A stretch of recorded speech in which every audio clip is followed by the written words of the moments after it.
if you ask me increasingly, I'm not a doctor, but increasingly the utterances that come from Deputy President are pointing out to two things.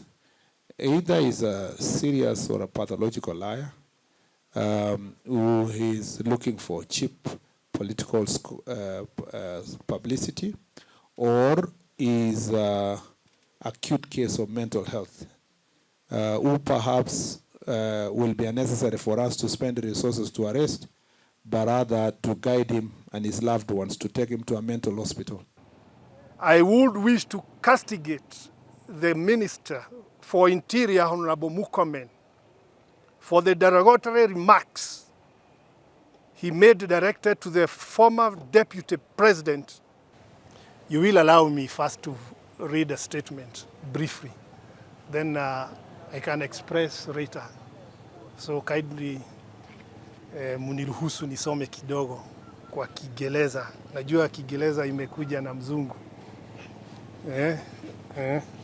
So ladies and gentlemen, I, Nderitu Njoka, the chairman of Maendeleo ya Wanaume organization,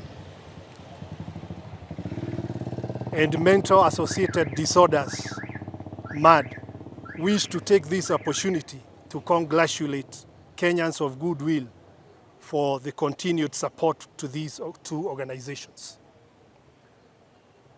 Mawe and the New Kid on the Block Mental Associated Disorder Network have and will always act on behalf of the voiceless. First and foremost, kudos to the Gen Z movement for the unconditional zeal to fight the ills in our society. I would wish to tip the youth of Kenya that change is only brought about when ordinary people dare to do extraordinary things in an extraordinary way. It is evident that corruption starts at the family level, and our society and nation is a true reflection of the state of our families. It is a fact that the proceeds of corruption are mostly enjoyed at the family level. This calls for every individual to play his or her role to make our families and country better. Mawe and MAD are sister organizations working together to elevate the lives of men and women suffering from mental illness disorders countrywide. This group of people in the society are the most ignored, stigmatized, and discriminated due to their health conditions. Mawe, in conjunction with MAD organizations, have geared up for this one reason. No person should be discriminated because of his or her health condition, according to the Constitution. It is a fact that mentally ill men and women deserve to be accorded with humane conditions like shelter, food, medication, and clothing. But on the ground, it is very opposite, since these people are the most neglected worldwide, where many survive in the worst deplorable conditions, living in the streets and riverbanks with authorities staying mum. This is in tandem with the MAD organization's main goal, which is to have a mentally healthy society free from mental illness, medical drugs, overdose, and abuse. In a nutshell, cases of mental ill drugs being abused through overdose were rampantly mentioned as the major cause of severe mentally ill disorders, something that shocked the research participants who traversed 10 Kenyan counties. Lastly, on behalf of Mawe and MAD organizations, I want to take this opportunity to caution everybody on the dangers of overdose of two major mental illness drugs known as Modicate, and flufenazine, which are prone to abuse and have adverse effects if overdosed. I would wish to take this opportunity to condemn people, may they be family members, business rivals, or political enemies, in conjunction with corrupt medics and medical centers who inject overdose, modicate, and all flufenazine drugs intentionally with the intention to instigate severe mental illness disorders. These bizarre criminal actions have reached alarming levels and are done in order to rob victims their property or silence their political ambitions, where the study revealed that several cases go unreported as they leave many victims with unmanageable mental disorders.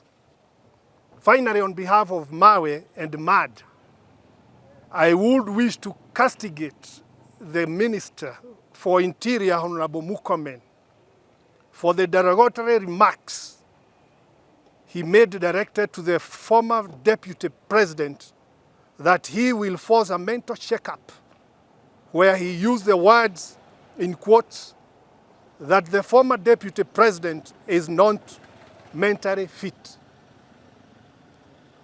This amounts to abuse to the health of the former Deputy President, since Honorable Murkomen is not a face castrist to judge anyone.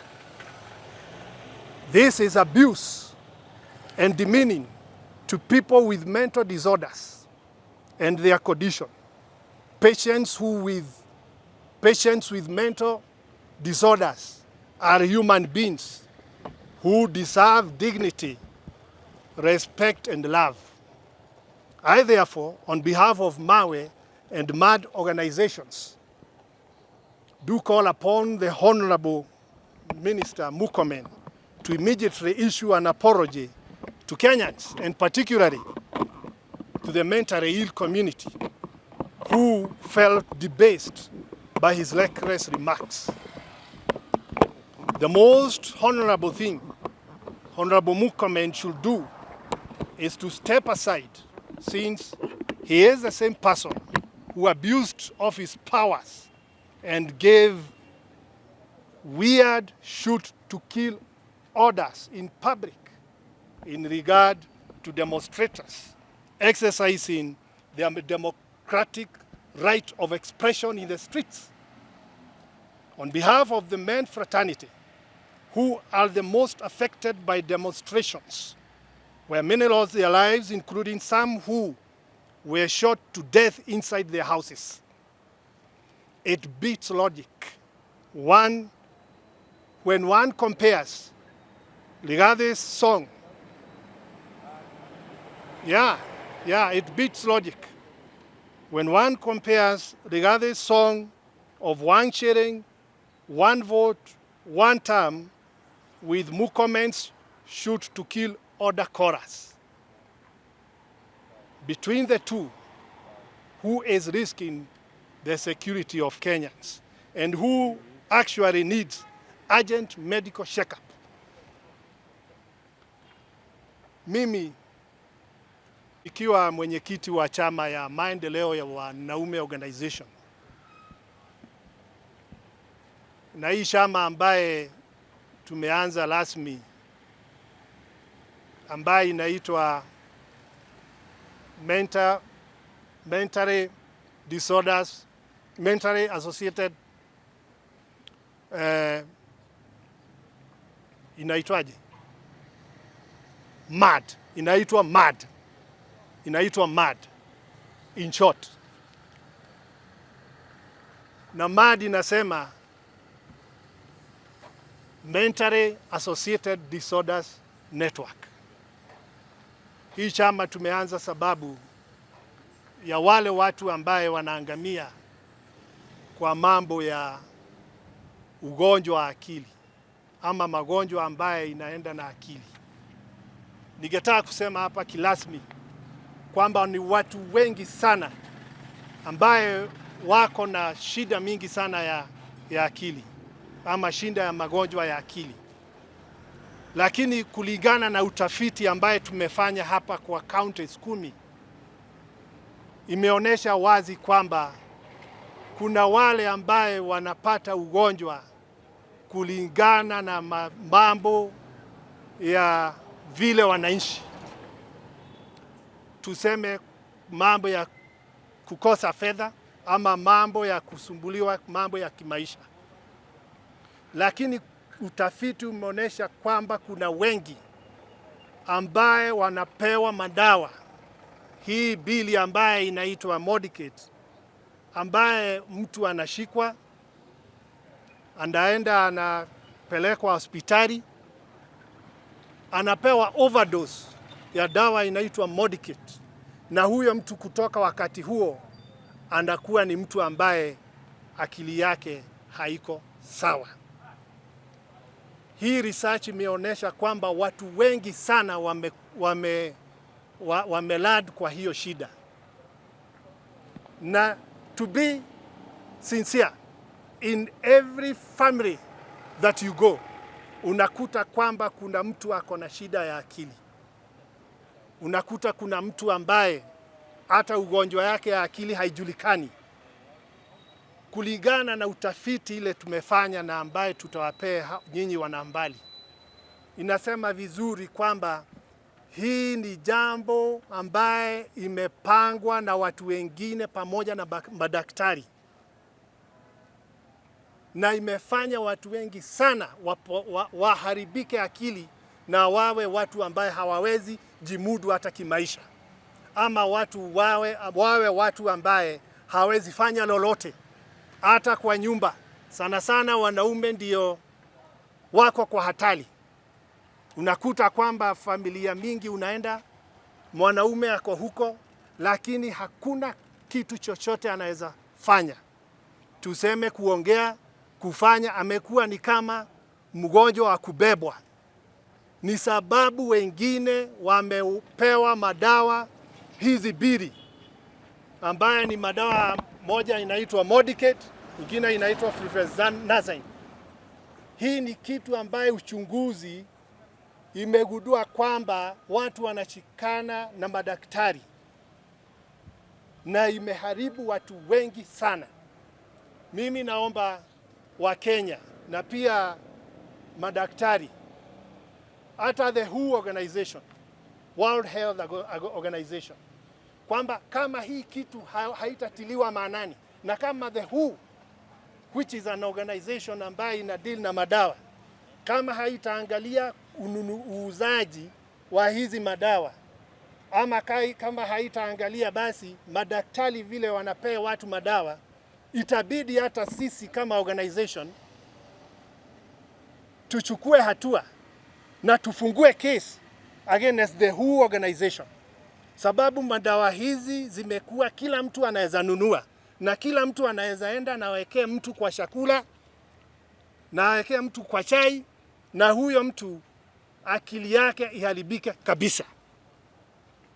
Kwa hivyo wa leo tunaongea kuhusu ugonjwa wa akili, vile imekuwa zaidi ama vile imeongezeka sana hapa Kenya, na vile pia madaktari wanachukua hiyo jukumu ya kushikana na watu wengine, kitaka kuharibu mtu sababu pengine ni mtu mnafanya naye biashara, unaenda anadungwa hiyo shindano. Sasa kama sasa mimi nahofia hata former president wetu anaambiwa ati akili yake si sawa. Hiyo ni njia moja ya kupeleka huyo mtu hospitali ndio adungwe hii shindano.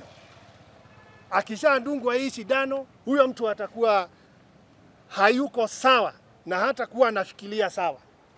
Kwa hivyo mimi ningemuadvise the former president, kama ni kupimwa apimiwe huko, akuje na barua, sababu hapa Kenya kuna cases of unscrupulous medics ambaye wanaduga watu mashindano, kuharibu watu maakili na kuharibu watu maisha yao. Kwa hivyo ningemuuliza akuje na barua ya kuonesha akili zake ziko sawa, atoe huko akuje naye kama ambeshika. Hapa ni kubaya, Kenya ni kubaya, na kila mwanaume na hata wanawake pia bado wako kwa shida. Kwa hivyo ningewauliza wote wa Kenya wawe chonjo, wakae chonjo kwa hii mambo ya ugonjwa wa akili.